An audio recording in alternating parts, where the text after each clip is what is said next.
Hello friends, आज हम बात करेंगे एक कंपनी की जिसमें रामदेव अग्रवाल जी और मोतीलाल ओसवाल जी उन दोनों की होल्डिंग है। रामदेव अग्रवाल जी को आप जानते हो। रामदेव अग्रवाल जी इंडिया के वॉरेन बफेट है, जिन्होंने बहुत अच्छी वेल्थ क्रिएट की है। शुरू से 1000 से मतलब जीरो से लेके 2000 करोड़ का आज उनका पोर्टफोलियो है। और वो कैसे की है, अगर आप उनकी स्टोरी जानते हैं तो आपको पता है कि वो एक वैल्यू इन्वेस्टर है और उन्होंने वैल्यू इन्वेस्टिंग कर करके अपनी वेल्थ क्रिएट की है।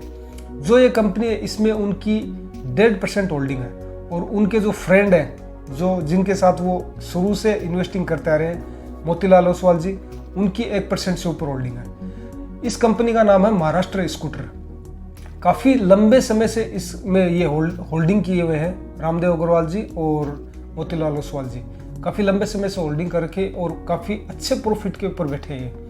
तो मैंने सोचा कि इस कंपनी के एनालिसिस करते हैं, जानते हैं कि हमारे ये कंपनी अभी इसमें हमें इन्वेस्टमेंट करना चाहिए या नहीं और इसका कंपनी का फ्यूचर क्या है।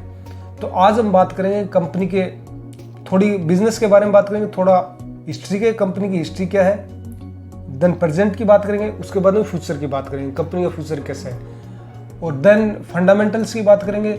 थोड़ा प्राइस पे फोकस करेंगे क्योंकि ये एक वैल्यू इन्वेस्टिंग के हिसाब से है, तो इसमें ज़्यादा प्राइस पे फोकस करना मेरे हिसाब से सही नहीं है। देन उसके बाद में मैं मेरा पॉइंट ऑफ व्यू बताऊंगा कि इस कंपनी में मैं अभी इन्वेस्टमेंट करूंगा या नहीं। तो कंपनी की स्थापना 1975 में हुई थी और 1976 में कंपनी ने एक स्कूटर बनाया था जिसका नाम था प्रिया, जिसका ब्रांड का नाम था प्रिया। और उस प्रिया ब्रांड के नाम से स्कूटर बनाया था, उसमें कंपनी को अच्छी सक्सेस मिली थी।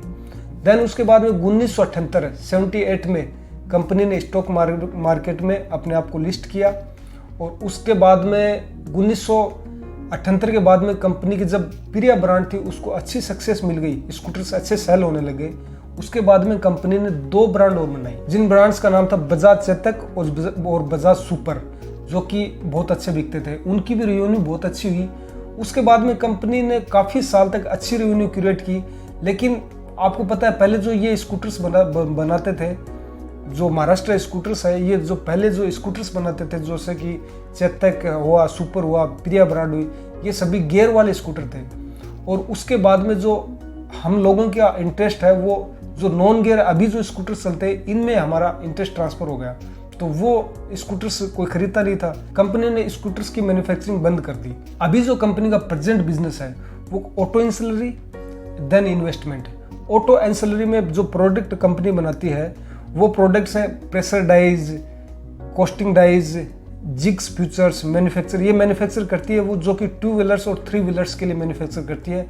इस बिजनेस में कंपनी को प्रॉफिट बहुत कम होता है। हम इस बिजनेस के हिसाब से कंपनी में इन्वेस्टमेंट नहीं करेंगे। जो इसका दूसरा बिजनेस है जो इन्वेस्टमेंट करती है, जिससे कंपनी को डिविडेंड और प्रॉफिट आता है, उसी से ही कंपनी का जो बिजनेस है वो अच्छा चल रहा है। और रामदेव अग्रवाल जी ने ये बिजनेस देख के ही इस कंपनी में होल्डिंग बनाई है, क्योंकि इस कंपनी ने अपनी जो होल्डिंग्स बना रखी है वो बजाज ग्रुप की कंपनियों में होल्डिंग बना रखी है। जो बजाज ग्रुप की टॉप 4 कंपनीज हैं उसमें कंपनी का पूरा इन्वेस्टमेंट है इनका। तो महाराष्ट्र स्कूटर का जो इन्वेस्टमेंट बिजनेस है, जो जैसे इन्वेस्टमेंट करती है ना, वो बहुत अच्छा है, क्योंकि जिन कंपनियों में इन्होंने होल्डिंग बनाई हो ना, वो बहुत ही अच्छी होल्डिंग्स हैं और उनकी फ्यूचर ग्रोथ बहुत अच्छी है। और अगर कंपनी के मैनेजमेंट की बात करें तो इसमें बजाज ग्रुप का मैनेजमेंट वो भी इसमें होल्डिंग बना रखा है। जैसे कि संजीव बजाज जी, वो बजाज ग्रुप की जितनी भी कंपनीज हैं उसमें टॉप होल्डिंग बना के रखते हैं, मतलब उनकी पोजीशन बहुत ज़्यादा है। तो मैनेजमेंट का कोई इशू नहीं इसमें, क्योंकि मैनेजमेंट वही मैनेजमेंट है जो संजीव बजाज जी जो बजाज ग्रुप में होल्डिंग बना के रखते हैं, और ये इसकी एक सब्सिडरी कंपनी है, तो मैनेजमेंट का इसमें कोई इशू नहीं है। अभी हम कंपनी की बात करेंगे फंडामेंटल्स की, जो कि मैंने मेन की रेशियो उनके ऊपर मैंने टिक मार्क कर रखा है। वो आप देख सकते हैं कि कौन से मेन की रेशियो। मैं आपको स्टार्ट से बताता हूँ। कंपनी की मार्केट कैप है 5000 करोड़ रुपए, लगभग 5000 करोड़ रुपए। और आप नीचे देखें, इन्वेस्टमेंट कंपनी ने कर रखा 17000 करोड़ रुपए का, जो कि मार्केट कैप है 5000 करोड़ की और इन्वेस्टमेंट है 17000 करोड़ का। तो आप देख लो कंपनी की वैल्यू क्या है। उसके बाद में करंट प्राइस अभी 4400 रुपये का चल रहा है, ऊपर से देखें। उसके बाद में हाई लो दिखा रखा है 4700 और 2700 का। ये हम प्राइस देखेंगे, चार्ट देखेंगे, तब उसमें पता चल जाएगा। यहाँ पर देखें कंपनी का पी रेशियो, इस कंपनी को हम पी रेशियो से, आरओसी से और रिटर्न ऑन इक्विटी से कंपेयर नहीं करेंगे। कारण क्योंकि ये एक होल्डिंग कंपनी है, इन्वेस्टमेंट कंपनी है, तो इसमें जो इसका मेन बिजनेस है वो तो उसमें सेल्स ग्रोथ और प्रॉफिट ग्रोथ चल नहीं रही है, तो इसको हम कंपनी को ROC और रिटर्न ऑन इक्विटी और पी से नहीं करेंगे, क्योंकि इसका पी रेशियो बहुत ज़्यादा फ्लेक्चुएट होता है। अगर अगली बार इसका प्रॉफिट थोड़ा अच्छा जाता तो थोड़े दिन पहले 8 की पी पे थी, तो इसका पी रेशियो से हम इसको कंपेयर नहीं करेंगे। कंपनी की book value, price to book value ratio बहुत कम है, 0.31 है, और बुक वैल्यू 14,000 करोड़ की है। तो मतलब प्राइस टू बुक वैल्यू के हिसाब से कंपनी बहुत ही सस्ते दामों पे मिल रही है। डिविडेंड यील्ड 1% से ऊपर है। प्रोमोटर्स होल्डिंग कंपनी की 51% है, जो कि काफ़ी सालों से स्टेबल है। डेट टू इक्विटी रेशियो 0, मतलब डेट है नहीं कंपनी में कुछ भी। रिटर्न ऑन इक्विटी आपको मैंने बताया, इसको हम कंपेयर नहीं करेंगे। Number of equity shares, company अपने शेयर ज़्यादा इशू नहीं करती, इसके कारण कंपनी के नंबर ऑफ इक्विटी शेयर्स है ये हमेशा स्टेबल रहते हैं, जो कि एक बहुत ही बिजनेस, जो अच्छा बिजनेस होता है इन्वेस्टर्स के लिए, नंबर ऑफ इक्विटी शेयर्स या तो कम हो या स्टेबल रहे, वो हमेशा सही रहता है, और ये हमेशा अपने इक्विटी शेयर्स हमेशा स्टेबल रखती है। देन प्लेस्ड है नहीं, एकदम प्लेस्ड परसेंटेज कंपनी का एकदम 0 है। तो ये रेशियो की बात थी। अभी हम बात करेंगे थोड़ा फंडामेंटल्स की बात करेंगे, profit and loss, balance sheet, share holding, इन सब के बारे में बात करेंगे। तो प्रॉफिट एंड लॉस देखो, मैंने आपको बताया कि जो इसका ऑटो एंसिलरी का बिजनेस है वो नहीं चल रहा, उसमें प्रॉफिट इस कंपनी को नहीं मिल रहा है। तो इसमें आप देखो, मैंने ऊपर टिक मार्क कर रखा है, सेल्स ग्रोथ इसकी ज़्यादा नहीं है, नॉर्मल सेल्स ग्रोथ है, और प्रॉफिट भी कंपनी को बिल्कुल नहीं हो रहा है। कंपनी को जो प्रॉफिट आता है वो प्रॉफिट आता है कंपनी के इन्वेस्टमेंट से। और इस साल क्या हुआ है कि इस साल मार्च में कंपनी को, जो बजाज ग्रुप की कंपनी है, वहाँ से डिविडेंड और प्रॉफिट अच्छा नहीं आया। पिछले साल अच्छा आया था, जो 2020 मार्च में कंपनी को प्रॉफिट अच्छा आया था, तो उसके कारण इसका EPS बहुत ज़्यादा बढ़ा था, डिविडेंड और वो अच्छा आया था इसके कारण।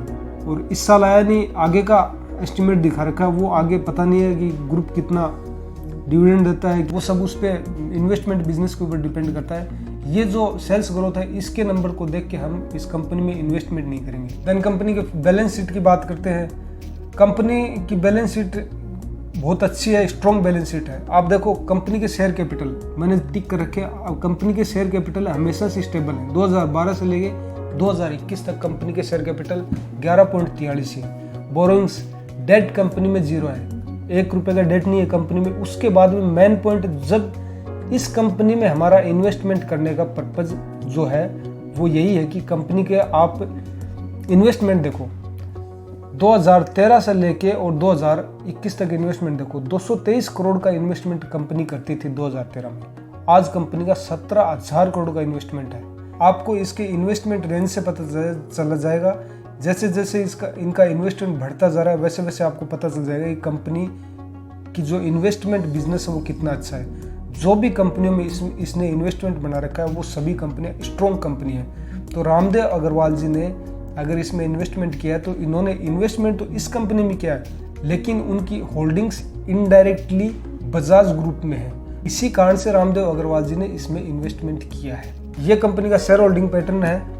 2018 सितंबर से लेके अभी तक कंपनी के प्रोमोटर्स स्टेबल है, कोई चेंज नहीं है।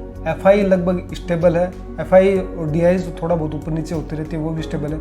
और पब्लिक होल्डिंग की मैंने आपकी बताई थी। हमारा इस कंपनी को एनालिसिस करने का मकसद ये है कि रामदेव अग्रवाल जी की होल्डिंग कंपनी है, तो उनकी होल्डिंग मैंने आपको बता दी, उनकी 1.5% होल्डिंग है। उनके फ्रेंड है, उनकी होल्डिंग है 1.11%। तो उन दोनों की होल्डिंग इसमें काफ़ी टाइम से स्टेबल होल्डिंग है। इस कारण से हम भी इस कंपनी में इंटरेस्टेड है और इसी कारण से इस कंपनी को एनालिसिस कर रहे हैं। और ये कंपनी का प्राइस चार्ट है, अभी 4460 पे प्रेजेंटली चल रहा है। 5 साल का ये चार्ट है, तो 5 साल में कुछ खास रिटर्न नहीं दिए कंपनी ने, मतलब डबल से डेढ़ गुना ही हुई है कंपनी, ज़्यादा रिटर्न नहीं दिए।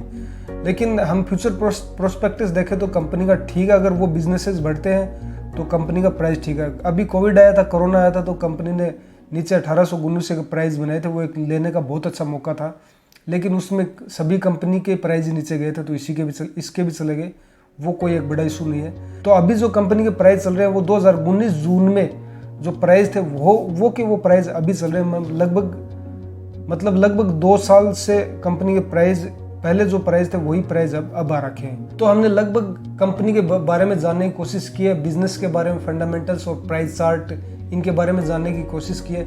ये रामदेव अग्रवाल जी की एक कंपनी है, तो इस कारण मेरा इसमें एनालिसिस करने का इंटरेस्ट बढ़ा कि इस कंपनी का एनालिसिस करते हैं कि इसको रामदेव अग्रवाल जी ने क्यों होल्ड कर रखा है। अभी आपको पता चल गया कि रामदेव अग्रवाल जी ने इसको होल्ड क्यों कर रखा है। रामदेव अग्रवाल जी ने इसको होल्ड इसलिए कर रखे कि जो इसके इन्वेस्टमेंट बिजनेस है ये बहुत अच्छे हैं। जो भी इस कंपनी ने जिन भी बिजनेसेस में इन्वेस्टमेंट कर रखा है वो इन्वेस्टमेंट वो बिजनेसेस अच्छे बिजनेसेस हैं। तो रामदेव अग्रवाल जी ने इस कंपनी के थ्रू उन बिजनेसेस को खरीद रखा है। तो अभी मैं इस कंपनी को बाय करूंगा या नहीं, मैं अभी इस कंपनी को बाय नहीं करूंगा, क्योंकि अभी इस कंपनी में प्रॉफिट नहीं आ रहा है और मेरी होल्डिंग अभी दूसरी कंपनियों में, अच्छी कंपनियों में होल्डिंग बनी हुई है। लेकिन हाँ, इन फ्यूचर मैं इस कंपनी को बाय कर सकता हूँ अगर ये अच्छे लेवल पे प्राइस पे आता है, क्योंकि एक लॉन्ग टर्म बेट है। और बजाज ग्रुप की जितनी भी कंपनीज है, अच्छी अच्छी कंपनीज, उनमें हमारी होल्डिंग बन जाती है।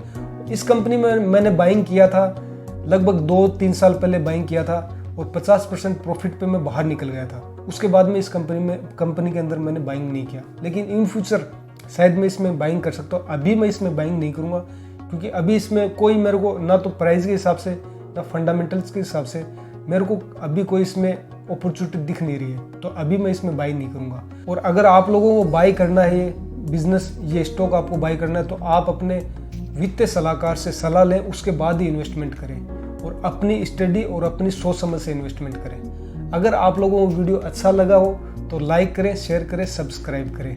Take care.